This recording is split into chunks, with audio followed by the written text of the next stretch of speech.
almost to my most anticipated camera retrieval ever, every year. I can't wait to get to it. And it's always huge anticipation. I'm dropping down over the top here. This is where all the biggest bucks I've ever seen in my life use this trail. And I haven't seen this camera since November.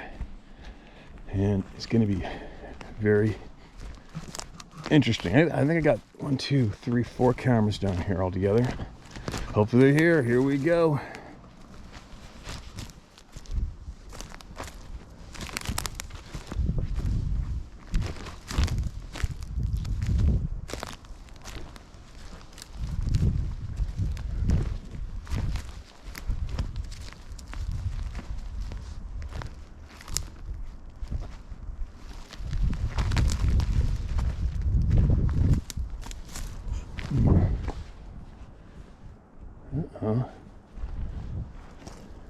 One gone.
All right, so that SD card's downloading into my phone right now, and something got caught in front of the lens of that camera and set it off a gazillion times. That sucks.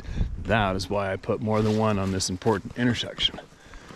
I think I might have one more for sure. I might have 2 more. So whatever I missed on that other camera, hopefully this one picked it all up.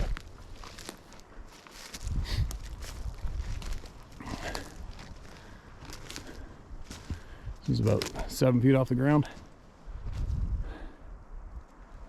Here we go. Let's see what. And that would have seen that view right there.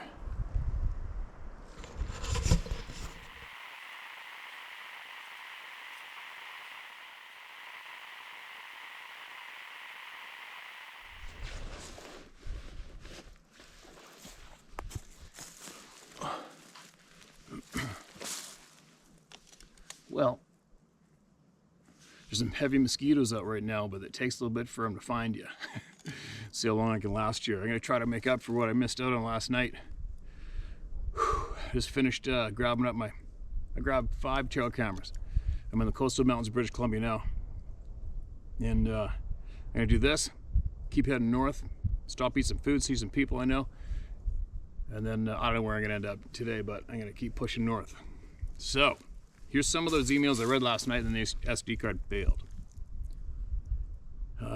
This is titled. Hold on, mark it as red. It was 1967 in Shoshone County, Idaho. We were 3 high school boys on a bear hunt. Hello, Steve. I'm an avid follower of your channel. I have to say I've learned voluminously from all of the experiences of those at the roundtable knowledge concerning Sabe or Sasquatch. We were 3 high school boys from Wallace, Idaho, going bear hunting on opening day in '67 near Surveyor's Ridge in Shoshone County, Idaho. I was only 16 years old and played defensive middle guard and center on our football team, and my 2 friends were the quarterback and end, who were 17. Oops. Damn it. We stayed at a camp, and Larry and I got up 5 a.m., drove my Jeep along a narrow road with high drop-offs on both sides. We stopped at a game trail with tight switchbacks, which led down to a lake named Swimming Bear Lake, which can still be found on Google Earth. It was starting to get light as we proceeded down the game trail past the lake.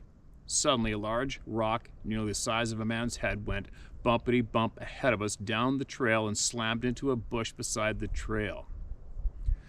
We're starting to become aware of the most awful stink I've ever smelled in my life, like rotting meat and skunk and rotten eggs and anything else you could imagine that was horrible smelling.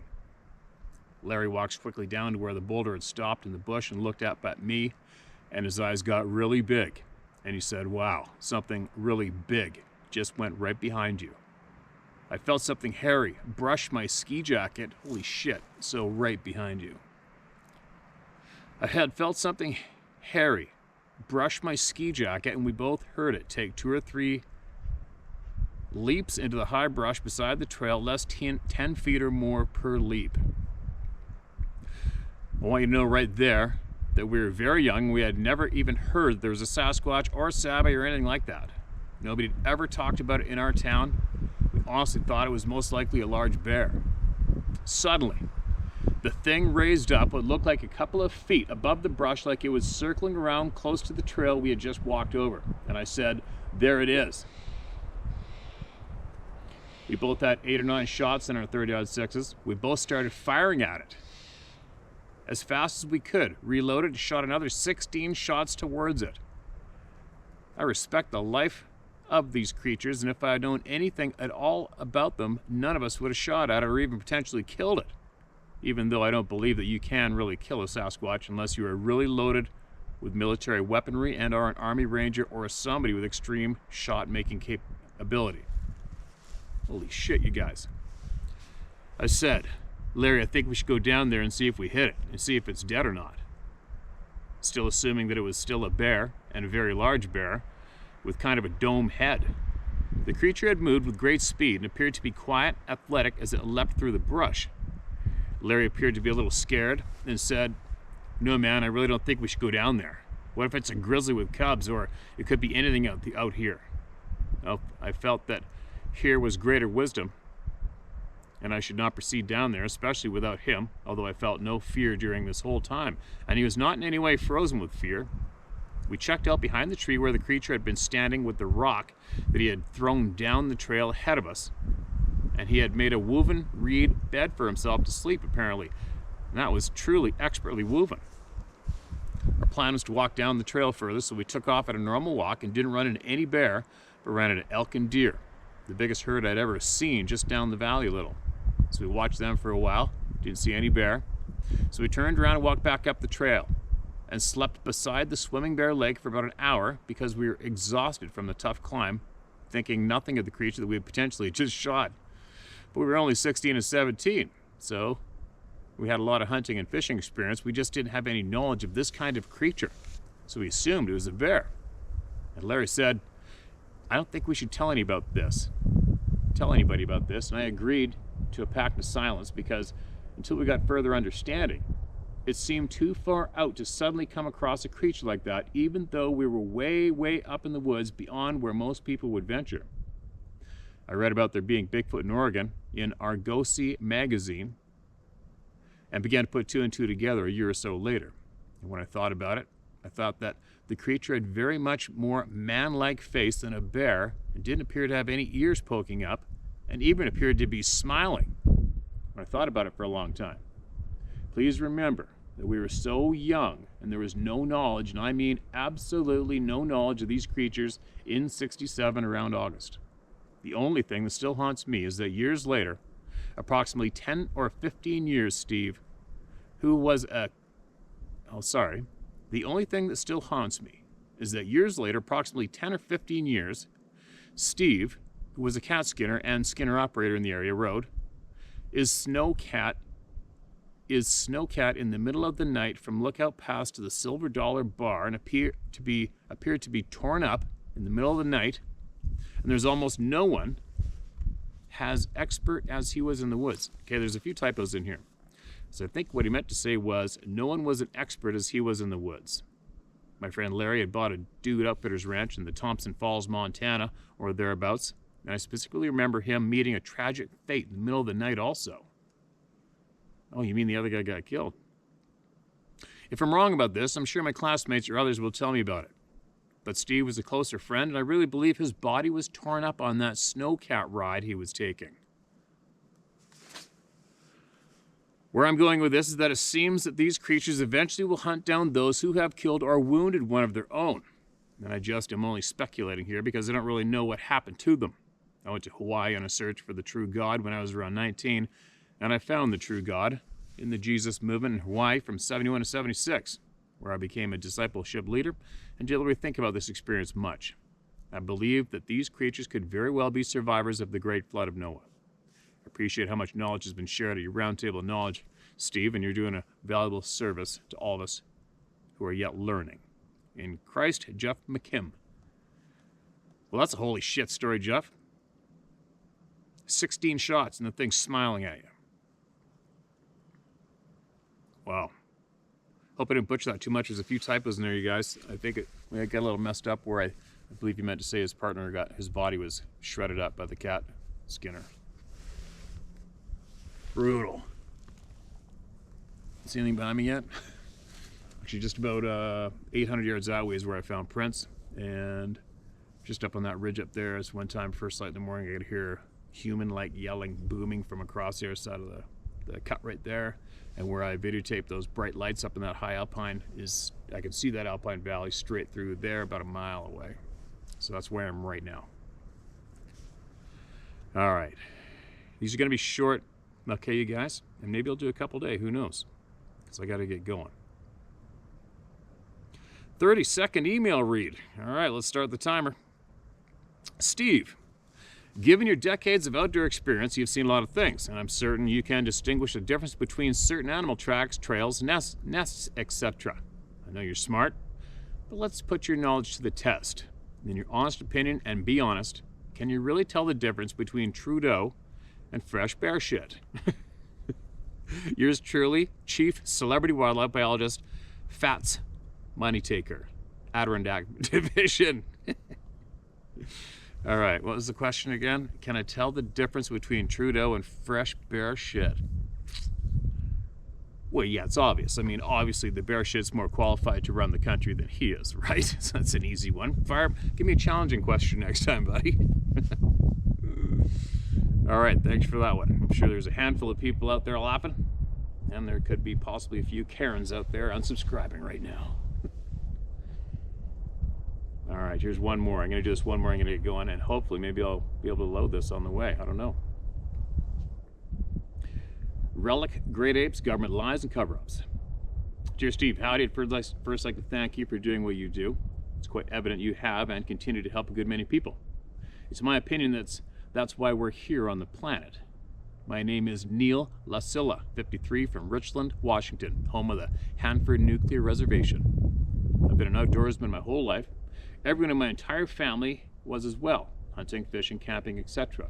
They're all gone now, but I continue to gear up and head upriver at least once a week. It's who I am.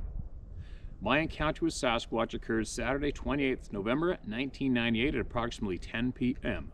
Three friends and I were on a late season deer hunt, black powder only, in southwest Washington. I'm not sure of our exact position. We were camped at a switchback on the road on the edge of a clear cut, back up the Washougal River drainage, inside Gifford-Pinchot National Forest, along the Clark-Skamania County line, and in Bigfoot Central. We rolled in 2 nights earlier on Thursday. There were no deer to be seen, and had only 3 vehicles had gone up and back down that day. It had been raining the whole time with mild weather. That fall, there were still black berries on the vine with piles of purple shit all over, and all sizes. We were heading home Sunday morning, so stayed up a little late and burned all the firewood we'd brought. We went to rack out and got in our tents when the fire flamed out. Hadn't even got my sleeping bag when from down the other side of the clear cut above us came an extremely loud howling scream that you could feel. It lasted several seconds, and when it stopped, you could hear coyotes from all over that had chimed in. A few seconds later, they piped down another howling scream answered back from across the valley. It sent a chill down me with all my hair standing on end. We all knew what it was. It became the topic of conversation for a half an hour, then years to come. I don't know what else these creatures are, but I do know they exist. I think the theories of the late Lord Pyre, for the most part, the interdimensional component to many of the encounters people report puts it into the category of strangeness. As for the government's policy of lies, there's probably several reasons, and one could spend a shitload of time speculating. My theory regarding one of the top reasons is that it would most certainly put the brakes on the timber industry possibly because it's cause its collapse. The timber industry employs over 13 million people, bringing in $600 billion annually, according to the World Bank. I'm old enough to recall what the spotted owl did to the timber industry in the Pacific Northwest. You can imagine what an endangered hominid would do to it. I want to thank you again for what you do. It's exponentially awesome, and that's a fact. Keep it up, and always lead by example as you do. You can use my name. Take care, and be safe out there. Yours truly, Neil Lucilla Rich Land, Washington. Okay, man. Neil, thanks for that email, man. Yeah, the logging thing. That's a common one. It's an easy go-to too, as well, for a good solid reason why they don't fill us in the honest truth about these beings. But for me personally, and I don't dictate to anyone, I tell everyone to figure this shit out for yourself. Take from it what you will or leave it and fill in your puzzle. So for my puzzle, I am more leaning towards if the true truth of these beings is given to us from the people we were raised to think we need to tell us what's going on. I believe then their house of cards would come tumbling down, and because everything else would be related to this fact, and it would unfortunately show us possibly who we really are, and possibly even what we really can or cannot do, and what we should be doing. But ultimately it would prove that the majority of the bullshit they've taught us since early childhood is absolute bullshit. That's my personal puzzle piece that fits pretty good with me so far. We've been led on a ride of bullshit. It's almost like we are potentially on what could be called a slave planet in a way. We're conditioned to accept being controlled from the first time we leave the house and go to kindergarten, and then to grade 1. And then it carries on from there as snowballs. Might sound a little extreme, I don't think so. It's about the only thing that can make sense to me so far. But anyway, I gotta get going. I got a lot of traveling to do. This particular place is one of my favorite places to be. I might come back and run around these mountains a little more in a week and a bit on the way home. But anyways, in the meantime, I got a lot of country to see and a lot of country to share, and I'm going to take all you guys with me, and we'll see who we meet along the way.